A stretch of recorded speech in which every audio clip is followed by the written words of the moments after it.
podcast. Oh, let's get into this shitstorm.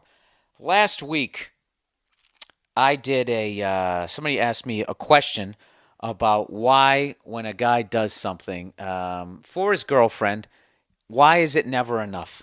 And one of the problems that I've had and that this guy had last week is you try to plan something that both you and your girlfriend can enjoy as your night out, and evidently women have a problem when you pick something for the both of you to do that you as a guy will also enjoy.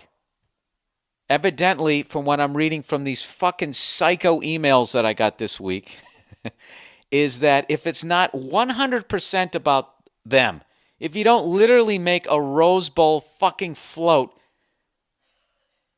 sit them on it, and then drag it down the street with your fucking teeth, they feel that you got too much enjoyment out of the evening. So basically the evening was really your evening. It was real. Look at the fucking wedding day. You stand in it like an idiot, and she makes this grand entrance. She gets some one-of-a-kind dress, and you get a tuxedo that some fucking drunk's going to wear at a 15-year anniversary for a bowling alley the next fucking week. You know what I mean? All right, let's listen to what the twats had to say this week. All right, here's this wonderful girl. And I say she's wonderful because she actually admitted that she was a psycho, because I actually emailed her and asked her, why do you only respond to male-female shit? And she sort of, in her own little cute way, admitted that she was a psycho, so I can't hate her. But anyways, this is her email. Hey, Bill, I love the clueless email questions from your male listeners. That's always a great way, by the way, to get the other people to listen to what you have to say. Right out of the gate, just start insulting them and talking down to them. He said the guy was asking, why is it never enough to please a woman? Since he and then she's referring to his email. She says, since he admits he isn't home a lot, I'm guessing his wife/girlfriend is doing all the dirty work for him. His laundry, cleaning, cooking, picking up after him, etc. All right, let's stop right there. She's doing all the dirty work. Let me ask you guys a question. Would you rather sit home doing laundry? First of all, laundry is the most overrated fucking chore ever. If you have laundry in your fucking apartment, what that takes all of a minute to load the fucking thing in. And if you're not colorblind, it probably takes 45 seconds to load it in. And then you go back to watching The Price is Right. Cleaning, cooking, picking up after him. I would rather do that than do what this other guy's doing. This other guy is working like 60 hours a fucking week. Okay, let's move it. She's already made this assumption. Okay, then she wants him to spend some time with him, and he comes up with something that he wanted to do. Just like when you took your girlfriend on that drive, all we heard about was the love story between you and the car. You were more excited about the car than anything. It was like you were on a date with the car, and your girlfriend just came along for the ride. Listen back to even the tone in your voice when you were talking about it. It's like you were talking about another woman. All right, you know something? I could sit around for 20 years trying to come up with the perfect paragraph to talk how insanely jealous and psychotic women are. They're jealous about an inanimate object. She's talking about a car. It's almost like you were talking about another woman. Lady, you are out of your fucking mind. You're out of your fucking mind. And you're totally ignoring the fact that I took her out to dinner. I took her out to lunch. I took her up for a ride up the Pacific Coast Highway. People fly out here as a vacation to do that. A lot of couples do that. And I'll tell you right now, they don't do it in a Corvette convertible. They do it in like a fucking, whatever, a Buick Century. Really? I mean, it literally is never enough. You're actually proving this guy's point. So she says, my husband does the same damn thing. I'm like, what can we do for fun today/tonight? And the only thing he can come up with are things that interest him. Well, what can you come up with? Can you come up with anything that doesn't interest yourself, you selfish cunt? You're doing the exact same fucking thing. And it's unbelievably selfish for you to sit here and have like a day that's for both of you, and it has to be 100% about you. Because what? You did some laundry? You lazy fuck. You know what women are? They're like adult children. That's what they are. They never get beyond. They're like juveniles. They're adults, but they still want to be treated like they're not of age. It's just fucking boggles my goddamn mind. She goes, I'd rather not do anything at all. I think it's selfish and obnoxious that everything we do has to have his interests before mine.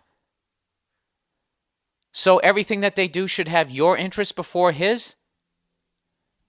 You're these fucking broads. They're out. See, this is my thing. This is why you should never get married. You should never be in a fucking relationship. You shouldn't, because they just constantly fucking hack away at your goddamn knees, and their idea of a relationship is that you do everything that they want to do.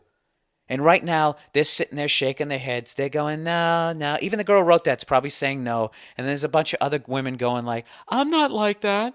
I'm not like that. I went to a ping pong convention. They always come up with some stupid ass fucking example. And at the end of the fucking day, you have to do everything that they do.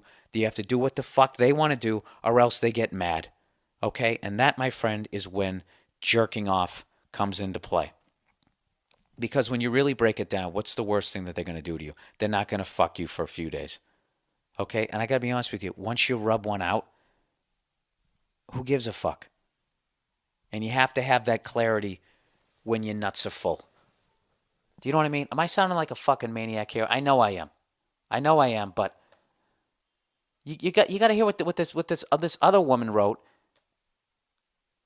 And of course I don't have it in front of me because I'm an idiot. Where the fuck is it? All right. I am writing to comment on the why it is never enough discussion on your last episode. I'll start by saying that the guy that wrote in, and to a slightly lesser extent you, come off as total douches. Let me explain my view of the writer's situation. Oh, I guess the guy sent the email. And yes, I am one of those manipulative, selfish creatures known as women. Yeah, you are. What, you called yourself out on it? Now I'm supposed to, or was I supposed to like read that and be like, wow, I really am too harsh on women? See, you're like trying to manipulate me with your fucking bullshit already. Okay, here we go. I don't remember the names, so I'll call him Bob and his wife Sally. Bob neglects Sally. A huge fuck up on Bob's part. Now let's get back to the detail here. He's neglecting her. What is he? Is he out at the bar chasing other women? This guy is out working his fucking ass off. This is the thing that women don't understand. What they don't understand is, this is, maybe I'm being a moron again, or a douche, as this lady says. I think a lot of women don't understand what it takes to be successful. What it takes is sacrifice. And in your 20s, you have to work your fucking ass off. That's what I did for 5 years. My first 5 years in this fucking business, I had no girlfriend. I had no social life. I had nothing. All I was doing shows and fucking rubbing one out. That's what the fuck I did every goddamn day. I went to work. I was writing jokes at work, and at night I got in a piece of shit car, and I would sometimes drive to another fucking state. And you know why I had no girlfriend during that time? Because none of them could understand what I had to do to get where I am today. All of them were giving me shit. You're doing stand-up again tonight? Do you realize how many Richard Pryors are fucking working at a Home Depot or Jimi Hendrix because they hooked up with the wrong fucking twat who talked them out of their goddamn dream because they didn't want to hear it, because they said you needed some sort of responsibility. This fucking guy is doing the right thing, and she's calling him selfish. He's at work busting his ass trying to get ahead. So when he's 40, he's not a fucking loser. And he has, and they all want the fucking house. They all want it fucking yesterday, but they don't want to get through the bullshit of it. They don't want to go through the bullshit of it where you actually have to not see him for a little while because he's out working. So anyways, huge fuck up on his part to be busting his goddamn ass. So he says, Bob decides to make it up to her by taking her to see your live show. She says, which is awesome. And a dinner, which is pretty standard. This is how out of control women are. She's getting a free fucking meal. And they're so spoiled as a sex that she describes a free fucking meal as standard. Do you know what I have to do as a man to get a free meal? I have to win like a radio contest. You know, I got to call up this radio station and imitate the local sports guy. And I have to beat out all these other fucking guys who are... I haven't had a free meal since I was 8 years old and my parents took me to McDonald's or whatever, maybe 13, 14. Women are so fucking spoiled that this guy is busting his ass at work. That's viewed as selfish. He's buying this girl a free dinner, and it's viewed as standard. They're out of their fucking mind.